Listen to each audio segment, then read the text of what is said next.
नमस्कार, जोहार साथियों। पंकज एकेडमी में आपका बहुत बहुत स्वागत और हार्दिक अभिनंदन करता हूं। दोस्तों, आज हम लोग हिंदी व्याकरण से संबंधित एमसीक्यू देखने वाले हैं और यह सेशन आपका डेली बाय डेली चलेगा। ठीक है। आप सभी को पता होगा कि यदि आप झारखंड से संबंधित एग्ज़ाम्स की तैयारी कर रहे हैं तो लगभग सारे एग्ज़ाम्स में हिंदी व्याकरण से संबंधित प्रश्न पूछे जाते हैं, चाहे वह सीजीएल हो, झारखंड पुलिस हो, एक्साइज कांस्टेबल हो या फिर टीजीटी पीजीटी का हो। आप जिस भी किसी एग्ज़ाम का तैयारी कर रहे हैं तो किसी में क्वालिफाइंग पेपर, किसी में रीजनल भाषा में, लगभग सारे एग्ज़ाम्स में हिंदी व्याकरण से संबंधित प्रश्न पूछे ही पूछे जाते हैं। तो आज हम लोग प्रारंभ करते हैं हिंदी व्याकरण से संबंधित एमसीक्यू। और इस सेशन के माध्यम से आपको सिर्फ क्वेश्चन का आंसर टिक करके नहीं बताया जाएगा, बल्कि सभी विकल्पों को एक्सप्लेनेशन के साथ विस्तार से बताया जाएगा। ठीक है, चलिए आगे बढ़ते हैं। यदि आप इस चैनल में नए होंगे तो चैनल को सब्सक्राइब कर लीजिएगा, बेल आइकन को प्रेस कर लीजिएगा ताकि हमारी तरफ से दी गई सारी सेशन आप तक सबसे पहले पहुंच सके। देखिए, आज के सेशन का सबसे पहला प्रश्न, प्रश्न संख्या 1 क्या कहता है? कहता है स्वतंत्र सत्ता धारण ना करने वाले शब्द क्या कहलाते हैं? सबसे पहले बात किया जाए कि ये कहता है कि स्वतंत्र सत्ता धारण ना करने वाले शब्द, मोस्ट इंपॉर्टेंट प्रश्न है ये, पूछा गया है एग्जाम में, मोस्ट वीवीआई लगा लीजिएगा। ठीक है, कि स्वतंत्र सत्ता धारण ना करने वाले शब्द क्या कहलाते हैं? यदि देखा जाए तो शब्द भेद रचना या बनावट के आधार पर, रचना या बनावट के आधार पर शब्द के 3 भेद होते हैं। कितने भेद होते हैं? 3 भेद। इसमें से पहला है हमारा रूढ़ शब्द, दूसरा यौगिक शब्द, तीसरा योग रूढ़ शब्द। ये होते क्या है? रूढ़ शब्द को हम लोग कहते हैं मूल शब्द। क्या कहते हैं? मूल शब्द, जिसका हम विखंडन नहीं कर सकते। जैसे उदाहरण के लिए मैं कह दूं नाक। नाक एक शब्द है ना, वर्णों का मेल है। नाक का आप यदि विभाजन करते हैं, इस शब्द का विच्छेद करते हैं, तो आप इसे तोड़ेंगे तो कोई अर्थ नहीं, ना धन का कोई अर्थ निकला? बिल्कुल नहीं निकला। इसे हम लोग कहते हैं मूल शब्द, यानी आप जिसका विखंडन करें तो कोई अर्थ ना निकले। और ये समझिए कि ये स्वतंत्र होता है, यानी ये किसी की सहायता से नहीं बनता है। जो स्वतंत्र नहीं होता है यानी वो किसी की सहायता लेता है। दूसरा है ऑप्शन यौगिक शब्द। यौगिक का मतलब होता है जोड़ा, यानी 2 शब्दों के मिलने से जो बना। जैसे हम कहते हैं विद्यालय। क्या कहते हैं? विद्यालय। अब ये विद्यालय जो है किससे बना है? विद्या धन आलय से बना है। तो विद्या का अर्थ क्या होता है? ज्ञान, और आलय का मतलब वह स्थान जहाँ पर ज्ञान की प्राप्ति की जाती है। यानी विद्या का भी अपना अर्थ है, आलय का भी अपना अर्थ है। ये 2 शब्दों के मिलने से बना है और इसी को हम लोग कहते हैं स्वतंत्र सत्ता धारण ना करने वाले शब्द। तीसरा है योग रूढ़ शब्द। योग रूढ़ शब्द हम लोग इसे बहुब्रीहि समास से जोड़कर देख सकते हैं। बहुब्रीहि समास क्या कहता है? कि इसमें तीसरा पद प्रधान होता है। जैसे हम लोग कहते हैं दशानन, तो दशानन 10 है आनंद जिसके, ये यौगिक है भी होते हुए भी ये क्या है? विशिष्ट अर्थ देने वाला, यानी रावण को ही दशानन कहा जाता है। जैसे हम लोग कहते हैं लंबोदर, उदाहरण के तौर पर देखें तो लंबोदर, लंबोदर किसे कहता है? अर्थात गणेश जी को कहा जाता है। लंबा है जिसका उदर, ये भी 2 शब्दों से मिलकर बना है, लेकिन ये यौगिक होते हुए भी क्या है? विशिष्ट अर्थ दे रहा है। किसका अर्थ दे रहा है? तो गणेश का। इसे हम लोग कहते हैं योग रूढ़ शब्द। यहाँ तक क्लियर हो गया होगा? यानी आपसे यदि पूछेगा कि स्वतंत्र सत्ता धारण ना करने वाले शब्द को क्या कहते हैं भाई, तो उसे यौगिक शब्द कहते हैं। चलिए अगला प्रश्न देखिएगा। दूसरा नंबर देखिए, फिर से वही प्रश्न आ गया ना। योग रूढ़ शब्द, योग रूढ़ शब्द कौन सा है? 4 विकल्प दिए। पीला, पीला कभी होगा? बिल्कुल नहीं। क्यों नहीं होगा? क्योंकि ये मूल शब्द है, इसका विखंडन करेंगे तो कोई अर्थ नहीं निकलेगा। घुड़सवार, घुड़सवार आपका क्या है? यौगिक शब्द है, घोड़े पर सवार, यानी 2 शब्दों के मिलने से बना है यौगिक शब्द। पीला क्या हो जाएगा? रूढ़ शब्द हो जाएगा। ठीक है। लंबोदर, लंबोदर किसे कहते हैं? अर्थात गणेश को हम लोग लंबोदर कहते हैं। गणेश को क्या कहते हैं? गणेश भगवान को लंबोदर कहते हैं। और ये विशिष्ट अर्थ देते हैं, इसीलिए ये क्या है? योग रूढ़ शब्द है। ये क्या है? योग रूढ़ शब्द। नाक देखा जाए तो ये मूल शब्द है, मूल को ही हम लोग रूढ़ भी कह सकते हैं। ठीक है, यहां तक क्लियर हो गया। चलिए अगला प्रश्न देखिएगा। रस से संबंधित आपका प्रश्न पूछा गया है।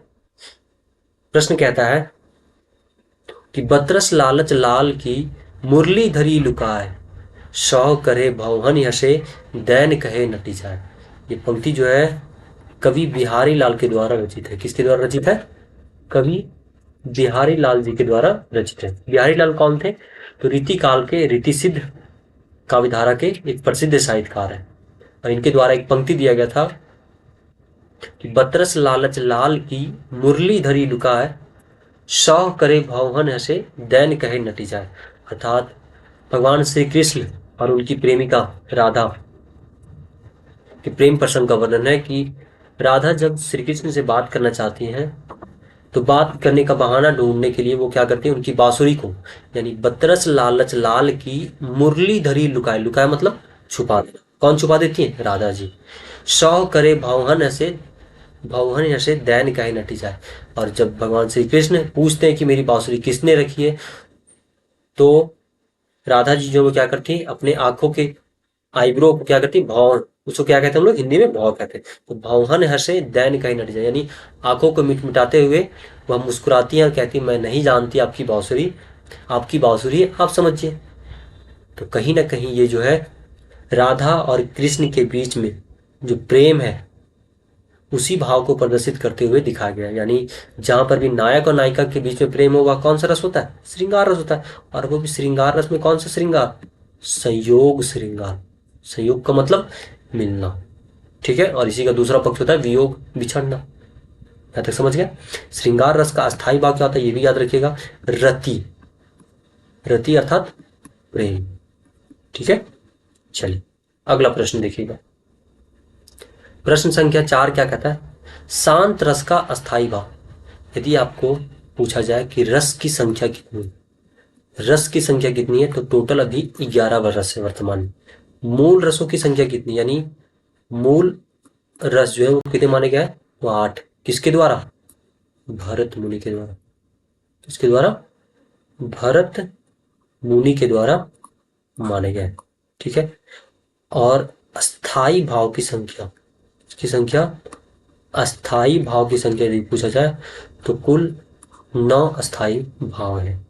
याद रहे, आपसे पूछा कि शांत रस का अस्थाई भाव क्या होता है, तो शांत रस का अस्थाई भाव क्या होता है? निर्वेद। इंपॉर्टेंट है, ये पूछा जाता है आपके एग्जाम में। ज्यादातर 11 रसों में से सबसे ज्यादा कहीं अस्थाई भाव पूछा जाता है तो वो शांत रस का है। इसका अस्थाई भाव क्या होता है? निर्वेद होता है। ठीक है, चलिए अगला प्रश्न देखिएगा। मैं वो भी बताऊंगा, सभी रसों का अस्थाई भाव कभी कभी बीच में बताते रहूंगा। अगला देखिए, क्वेश्चन नंबर 5 क्या कहता है? कहता है सही विकल्प चुनिए। भाषा अस्थाई होती है। भाषा सही, भाषा के सबसे पहले जानिए कि कितने रूप होते हैं? 3 रूप होते हैं। ठीक है, ये 3 रूप कौन कौन से हैं? तो पहला है मौखिक, मतलब जो हम मुख से उच्चारण करते हैं उसे हम लोग क्या कहते हैं? मौखिक कहते हैं। दूसरा है लिखित, जिसे हम लोग लिखते हैं पेन से या फिर किसी भी चीज से, या शिलालेख में जो लिखा जाता है। और तीसरा होता है सांकेतिक, जो इंडिकेट के माध्यम से बताते हैं। जो गूंगे लोग होते हैं वो क्या करते हैं? इंडिकेट ही करते हैं ना, पानी पीना हो तो हाथ से दिखा के करते हैं गिलास की तरह। तो मौखिक मतलब मुख से जो बोला गया है, लिखित का मतलब जो लिखा जाता है, और सांकेतिक मतलब जो संकेत इशारा किया जाता है। तो भाषा अस्थाई, आप खुद समझिए कि भाषा अस्थाई कौन सा होगा? मौखिक होगा, आज मैं कुछ बताऊं कल भूल जाइएगा। मौखिक होगा नहीं। सांकेतिक, अभी मैं इशारा करके बता दूं, अभी समझ लीजिएगा, बाद में भूल जाइएगा। ये लिखित जो होता है वो आप कॉपी देखते हैं ना कि नोट्स बना के रखते हैं, तो आप भी पढ़ते हैं, आपके भाई भी पढ़ते हैं, आपकी बहन भी पढ़ती हैं। यानी लिखित जो होता है वो अस्थाई होता है, वो लंबे समय तक टिकता है। और हमारे भारत का संविधान भी कैसा है? लिखित संविधान है। इसीलिए इसमें संशोधन करने के लिए बहुत सारे आपके नियम का पालन करना पड़ता है। ठीक है, लोकसभा, राज्यसभा, राष्ट्रपति, ये सारे नियमों से गुजरता है, तब कहीं कोई नियम, कोई कानून बनता है। तो हमारे भारत का संविधान कैसा संविधान है? लिखित संविधान है, और ये अस्थाई है। ठीक, चलिए अगला प्रश्न देखिए। 6ठा नंबर प्रश्न कहता है संयोगित छाप, इसको छा भी कहते हैं, क्षत्रिय। संयुक्त व्यंजन का निर्माण किन दो वर्णों के संयोग से होता है? सबसे पहले तो ये जानिए कि संयुक्त व्यंजन की संख्या कितनी है? कितनी है? 4। कौन कौन से होते हैं? तो संयोगी छ, त्रा, ज्ञ और एक श्रा, श्रमिक वाला श्रा। ये संयोगी छ जो होता है वो दो वर्णों के मिलने से बनता है। कौन कौन से दो वर्ण है? तो एक अधूरा का और एक पूरा मूर्धन्य सा। त्रा जो है वो आधा ता और रा के मिलने से बनता है। ज्ञा जो है वो आधा जा और इया के मिलने से बनते हैं। और श्रा जो है वो तालबी शाह, कौन सा सा? तालबी शाह और रा के मिलने से बनते हैं। अर्थात इधर वाले चारों जो है वो संपूर्ण वर्ण रहेंगे और इधर वाले अधूरे वर्ण रहेंगे। कभी कभी आपके एग्जाम में क्या देगा, यहाँ पर क्या करेगा, पूछ देगा कि बताइए कौन सा विकल्प सही है। तो का को पूरा दे देगा और फिर से इसको भी सा को भी पूरा दे देगा। आप ये गलती ना कीजिएगा, ठीक है। जब भी होगा तो का अधूरा होगा, ता भी अधूरा होगा, जा भी अधूरा होगा और ताला भी शाह भी अधूरा होगा। जब ये पूरा रहता है तो ये संयुक्त व्यंजन कहलाता क्या? नहीं कहलाता। तो आपसे पूछा कि संयोगी छा संयुक्त व्यंजन का निर्माण किन दो वर्णों के संयोग से होता है? तो ये आधा का और मूर्धन शाह के मिलने से बनता है। अगला प्रश्न देखिएगा। अब अगला प्रश्न है कारक से संबंधित। वह घर से बाहर गया। कारक के कितने भेद हैं? यदि देखा जाए तो कारक के कितने भेद हैं? 8 भेद हैं, ठीक है। अब 8 भेद में से बोला है कि वह घर से बाहर गया। कहाँ गया? घर से बाहर गया। तो कहीं ना कहीं ये किसकी बात कर रहा है? ये अलगाव की बात कर रहा है। घर से बाहर गया मतलब वो घर से अलग हो गया। तो कर्ता ने, ये तो होगा नहीं। कर्म को ये होगा करण से। करण से जो होता है वो जुड़ाव के लिए, जैसे चाकू से सेब काटा गया, चाकू से फल काटा गया, कुल्हाड़ी से पेड़ काटा गया, तो वो पेड़ और कुल्हाड़ी को जोड़ने का काम करता है, वहां पर से लगता है। और जैसे पेड़ से पत्ता गिरा, और ये जो से होता है वो अलगाव की बात करता है, यानी बिछड़ने की बात करता है। जैसे पेड़ से पत्ता गिरा, राम सीता से अलग हो गए, ठीक है, राम सीता से अलग हो गए। तो जहां पर भी अलगाव की बात करें तो यहां पर भी क्या कर रहा है? वह घर से बाहर गया मतलब अलग हो गया, सिंपल सा, ठीक है। चलिए, आसान से प्रश्न है, अगला देखिए। प्रश्न संख्या 8 क्या कहता है? 8 नंबर प्रश्न कहता है कानन का पर्यायवाची शब्द। कानन का मतलब क्या होता है? सबसे पहले जानिए, जंगल होता है कानन का पर्यायवाची शब्द, यानी कानन किसे कहते हैं? जंगल का ही पर्यायवाची शब्द है। पुष्प होगा क्या? नहीं। विहिप, इसका कोई अर्थ ही नहीं होता, विहीन होता है। वैसे विहिप जो है वो विश्व हिंदू परिषद का ये शॉर्ट नाम है, ठीक है। तो विहीन होता है, सॉरी विहीन नहीं, विपिन। विपिन जो है वो जंगल का पर्यायवाची शब्द है, विहीन नहीं। इसे मिटा देता हूं,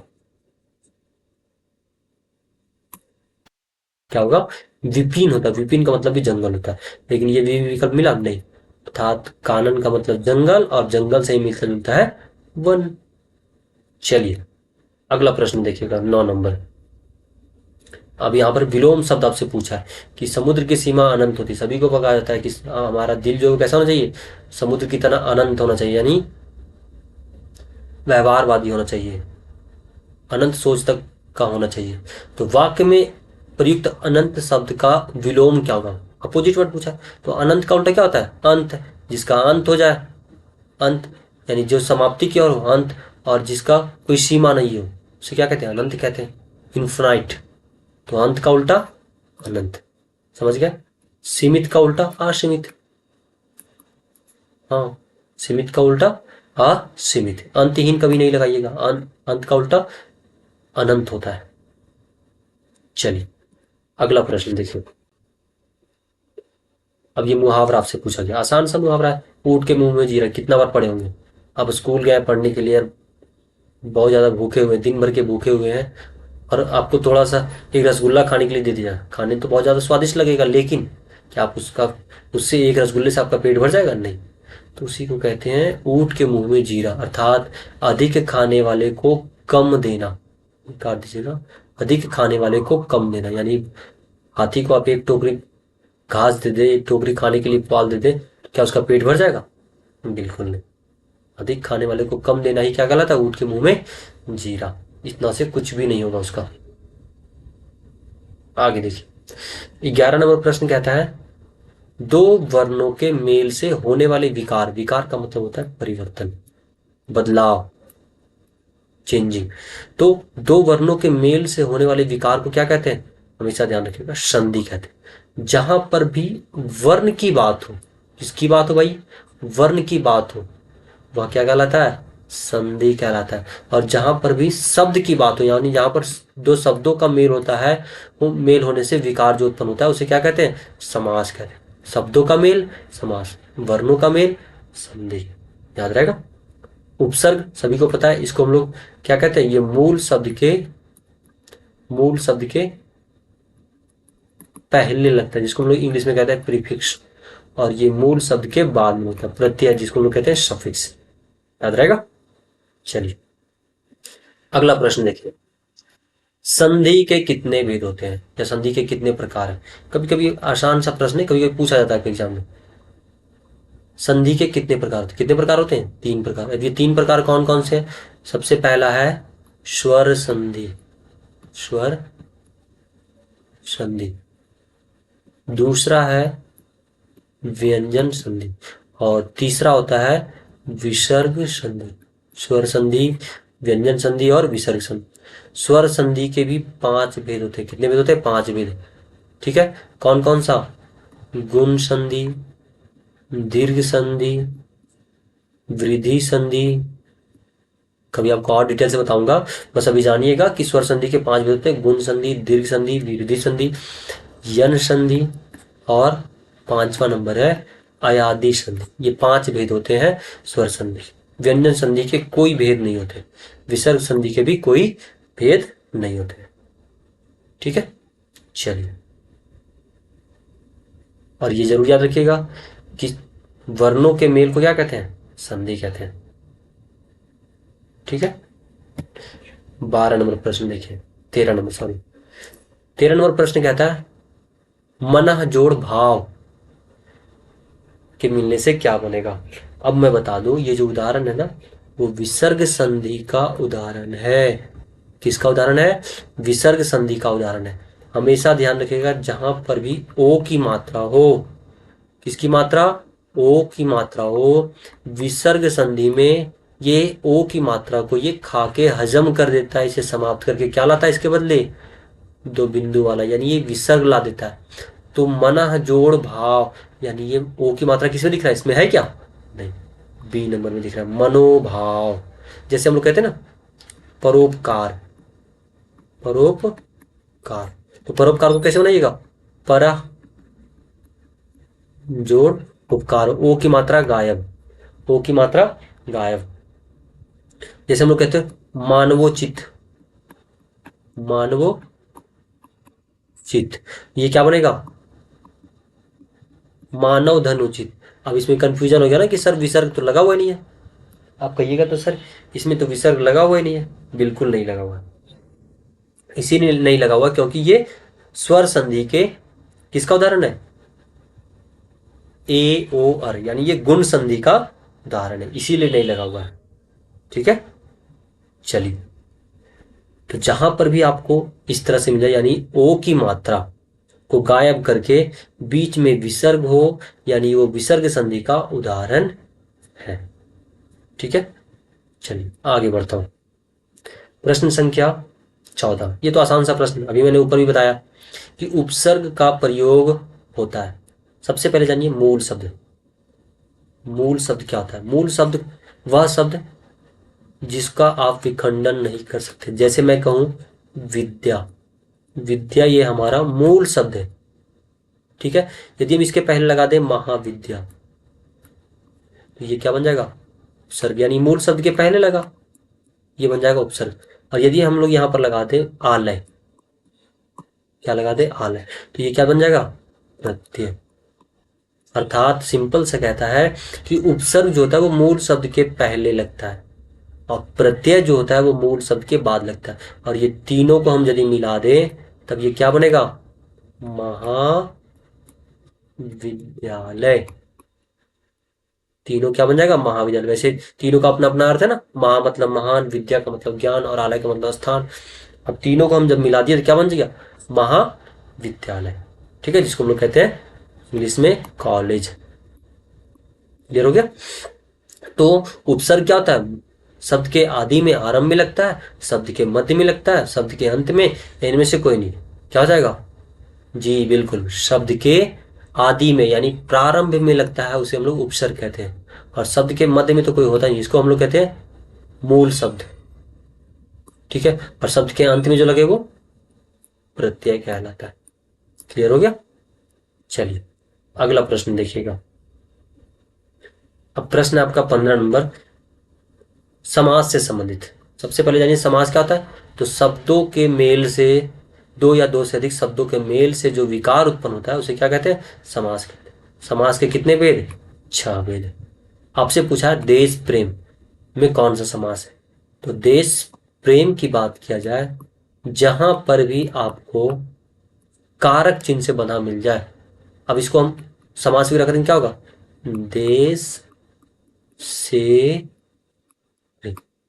इससे प्रेम, देश से प्रेम, यानी से ये जो है वो कारक चिन्ह है। तो देश से प्रेम यानी ये क्या कर रहा है?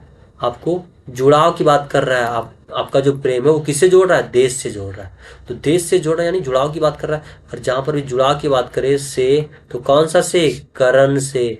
यानी ये देखा जाए तो देश प्रेम जो है वह कैसा समास है? तत्पुरुष समास। ये तो मैंने बताया नहीं।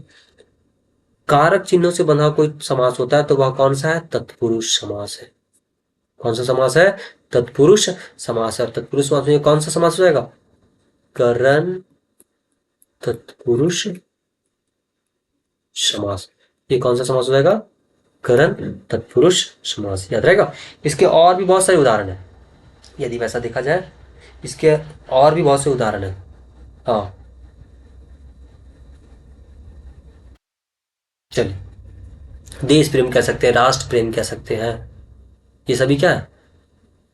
करण तत्पुरुष समास के ही उदाहरण है। और इसी का उल्टा, जैसे एक और, अभी ये अपादान के यदि उदाहरण ले लीजिए, अपादान का हम लोग कहते हैं धनहीन। धनहीन, धनहीन का मतलब क्या होता है? धन से हीन। धन से हीन का मतलब उसके पास धन की कमी है। और धन की कमी है मतलब ये क्या कर रहा है? अलगाव की बात कर रहा है। ये किसकी बात कर रहा है? अलगाव की बात कर रहा है। इसीलिए यह अपदान तत्पुरुष समास। और जहां पर भी जुड़ाव की बात करें वह क्या कहलाता है? करण तत्पुरुष समास कहलाता है। चलिए अगला प्रश्न देखिएगा। ये तो आसान सा प्रश्न, कहता है इनमें से कौन सा द्वंद्व समास का उदाहरण है? द्वंद्व समास, सबसे पहले मैं बता दूं कि द्वंद्व समास वह समास होता है जिसमें दोनों पद प्रधान होता है। दोनों पद प्रधान होता है। कैसे याद रखिएगा? इसमें देखिएगा, एकदा दोदा, यानी दोदा मतलब दोनों पद प्रधान। तो पीताम्बर, पीला है जिसका अंबर, क्या ये होगा? और एक चीज और इसका पहचानने का तरीका, द्वंद्व समास में योजक चिन्ह लगे होते हैं बीच में, दोनों पदों के बीच में योजक चिन्ह होता है। योजक चिन्ह किसे कहते हैं भाई? तो ये है हमारा योजक चिन्ह। तो देख लीजिए किसमें योजक चिन्ह है, आसान सा, रुपया पैसा, भाई बहन, दुख सुख, रात दिन, माता पिता, दादा दादी, ये सभी क्या है? द्वंद्व समास के ही उदाहरण है। अगला विकल्प देखिए क्या कहता है, चौराहा, चार राहों वाला। जहां पर भी गिनती की बात हो, जहां पर भी संख्या की बात हो, द्विगु, आंख बंद करके लगाइए, द्विगु, गा से गिनती, गा से गिनती, ठीक है, द्विगु गिनती। तो गिनती इसमें क्या कहता है? चौराहा कहता है, चार राहों वाला। नेत्रहीन, नेत्र से हीन, नेत्र से हीन, अभी मैंने कहा था ना अपदान तत्पुरुष, यानी जहां पर भी अलगाव की बात करेगा यानी उसके पास क्या है? नेत्र है, यानी नेत्रहीन है। तो नेत्रहीन है मतलब ये कौन सा? तत्पुरुष समास है।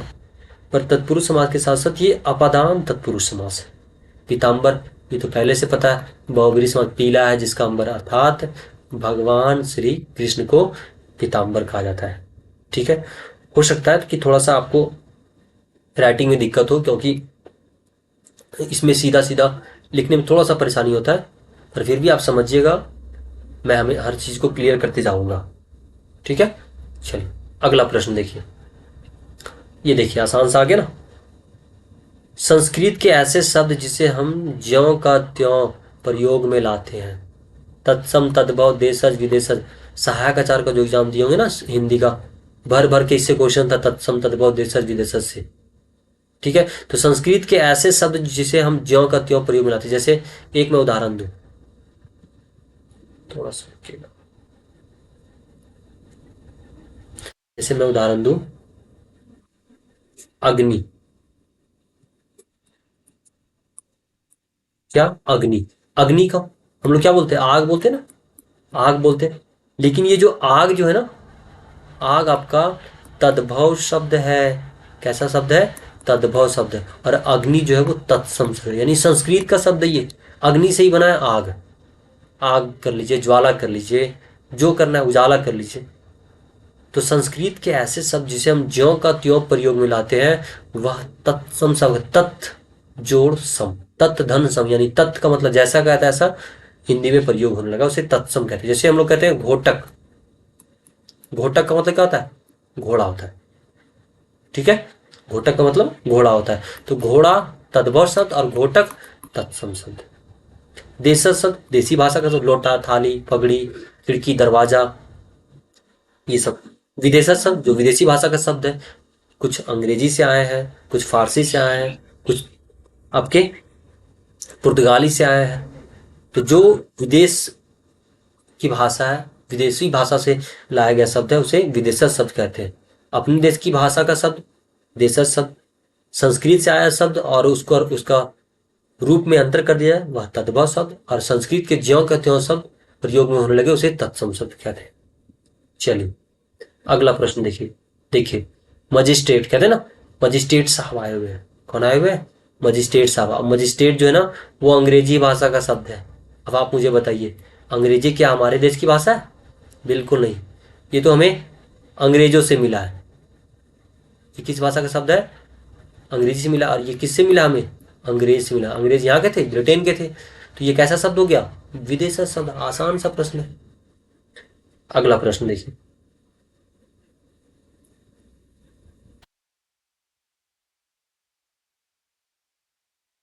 हम्म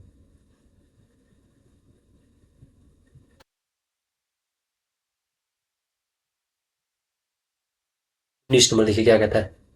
कहता है जिस समास का पहला पद, जिस समास का पहला पद संख्यावाचक, अभी मैंने बताया संख्यावाचक मतलब जहां पर गिनती की बात हो, तो पहला पद संख्यावाचक हो उसे क्या कहते हैं? द्विगु। आंख बंद करके लगाइए। द्विगु। कौन सा समास? द्विगु समास, संख्यावाचक। द्विगुगा से गिनती। जैसे उदाहरण के लिए दुपट्टा, जैसे दोपहर, जैसे त्रिभुज, जैसे त्रिकोण, जैसे चतुर्भुज, षष्ठभुज, ये सभी क्या आपके द्विगु समास के उदाहरण है। ठीक है, एक चीज और ध्यान रखिएगा, कारक चिन्हों से बंधा कोई समास होता है तो वह कौन सा है? तत्पुरुष समास है।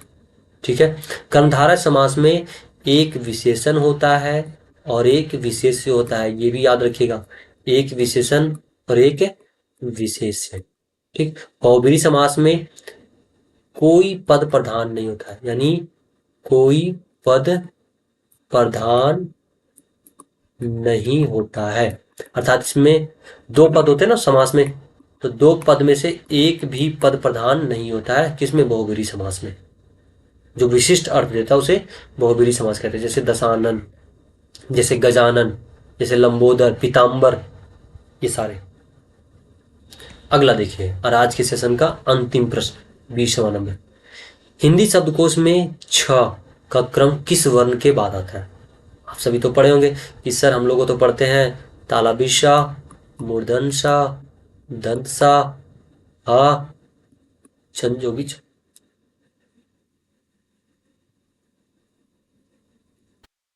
ह, संजोगी छ, त्र, ज्ञ। तो आप कहिएगा सर ये तो संजोगी छ के बाद, यानी संजोगी छ का क्रम किस वर्ण के बाद आता है? किस वर्ण के बाद आता है? हा के बाद। हा ऑप्शन में है? बिल्कुल नहीं। अब यहाँ पर जानने की जरूरत है कि ये जो संजोगी छ होता है वो सबसे पहले जानिए कि कैसा वर्ण है। ये संयुक्त वर्ण, ये कैसा वर्ण है भाई? ये संयुक्त वर्ण होता है। और संयुक्त वर्ण होने के साथ साथ कौन कौन सा संयोगी छा, ये किससे किससे बनता है? तो आधा का और तालाबी शाह के मिलने से बनता है। तो देखिए, यदि आपसे पूछा जाए कि यह किस वर्ण के बाद आता है, तो संयोगी छा किसका बेटा है? का और सा का। यानी ये जब भी आएगा तो किसके बाद आएगा? का के बाद आएगा। किसके बाद आएगा? का के बाद। अब यहां समझिएगा, यदि संयोगी छा आपको पूछे तो किसके बाद आएगा? का के बाद आएगा। यानी का उसके बाद आएगा आपका संयोगी छा, उसके बाद खा आएगा। याद रहेगा। यदि यहां पर रहता त्रा, तो त्रा क्या कहिएगा? संयोगी छा के बाद आएगा? जी नहीं, ये जो है आधा ता और रा के मिलने से बनता है, यानी ये ता के बाद आएगा त्रा। समझ गए। यदि ज्ञा की बात किया जाए तो ये किसके? आधा जा और इया के मिलने से बनता है, तो ये जा के बाद आएगा इया। याद रहेगा। ये आपके एग्जाम में पूछा जाता है। हम लोग क्या करते हैं, तो संयोगी छा जो वो किसके बाद आता है? हा के बाद आता है। ऐसा टिक लगा के आ जाते हैं, खुश हो जाते हैं। हमेशा ध्यान रखिएगा, ये जो संयोगी छा है वो का ही बेटा है, तो किसके बाद आएगा? उसके जस्ट बाद आएगा। त्रा किसका बेटा है? तो ता का बेटा, यानी ता के बाद आएगा। ठीक है। ज्ञा किसका बेटा? तो जा का बेटा, यानी ये जा के बाद आएगा। और श्रा, श्रा किसके मिलने से बनता है? तो आधा तालबी शाह और रा के मिलने से बनता है, इसीलिए यह तालबी शाह के बाद आएगा, अर्थात श्रा। ठीक है। ये चीज याद रखिएगा, मोस्ट इंपॉर्टेंट है। आपने पढ़ा होगा वर्णमाला में, बस इन चीजों को याद रखा होगा। संयोगी छा के बाद त्रा आता है, ज्ञा आता है, श्रा आता है। लेकिन हमेशा ध्यान रखिएगा, जिसके मिलने से बनता है उसी के बाद यह वर्ण आता है। ठीक है। चलिए, तो आज यहीं तक, फिर मिलते हैं हम लोग अगले क्लास में। कैसी लगी सेशन कमेंट बॉक्स में जरूर बताइएगा। और ये भी बताइएगा कि क्या आपको इस 20 प्रश्नों से क्या सिर्फ 20 ही प्रश्न आप सीखे या फिर और भी अधिक सीखे? कमेंट बॉक्स में जरूर बताइएगा। और यदि आप इस चैनल में नए होंगे तो चैनल को सब्सक्राइब कर लीजिएगा और लाइक करना ना भूलिएगा। इसी तरह के सेशन आपको हर दिन मिलते रहेंगे और इसी तरह की जानकारी मैं हमेशा देता रहूंगा। बस आप लोगों का सहयोग चाहिए। ठीक है। चलिए, आज यहीं तक, फिर मिलता हूं अगले क्लास में। पुनः सभी को बहुत बहुत धन्यवाद। और इसी के साथ आज के सेशन में यहीं समाप्त करता हूं। ठीक है। चलिए, और एक चीज मैं बता दूं कि यदि आप पीडीएफ प्राप्त करना चाहते हैं तो आपको डिस्क्रिप्शन बॉक्स में टेलीग्राम चैनल का लिंक मिल जाएगा। आप टेलीग्राम ग्रुप में ज्वाइन हो जाइए और आपको पर डे जो भी क्लासेस होते जाएंगी विथ आंसर, यानी एमसीक्यू के साथ विथ आंसर भी दिया जाएगा, वो भी फ्री ऑफ कॉस्ट। उसके लिए कोई कॉस्ट नहीं देना। ठीक है। चलिए, धन्यवाद सभी को।